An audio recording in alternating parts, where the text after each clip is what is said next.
संत तुकडोजी महाराज उच्च प्राथमिक शाळेत केला गुणवंतांचा गौरव। नमस्कार, मी Jayashree Sonawane, blue storm TV news मध्ये आपलं सर्वांचं स्वागत आहे आणि ही बातमी आहे यवतमाळ जिल्हा प्रतिनिधी रामभाऊ भुयार यांच्याकडून।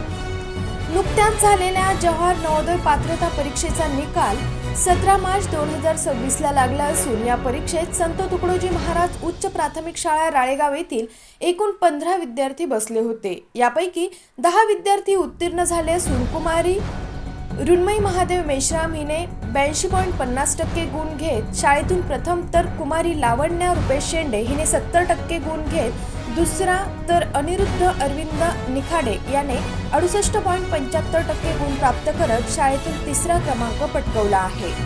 शाळेतील या गुणवंत विद्यार्थ्यांपैकी शाळेतून प्रथम, द्वितीय आणि तृतीय क्रमांक मिळवणाऱ्या विद्यार्थ्यांना विशेष पारितोषिक देऊन त्यांचा शाळेतील श्री पाहुणे सर यांनी सत्कार केला।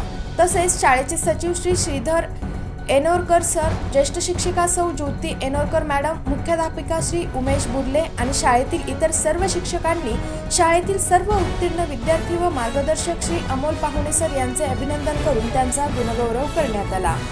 अशाच काही नवीन बातम्यांच्या अपडेटसाठी आपण पाहत रहा ब्लू स्टॉर्म टीव्ही न्यूज।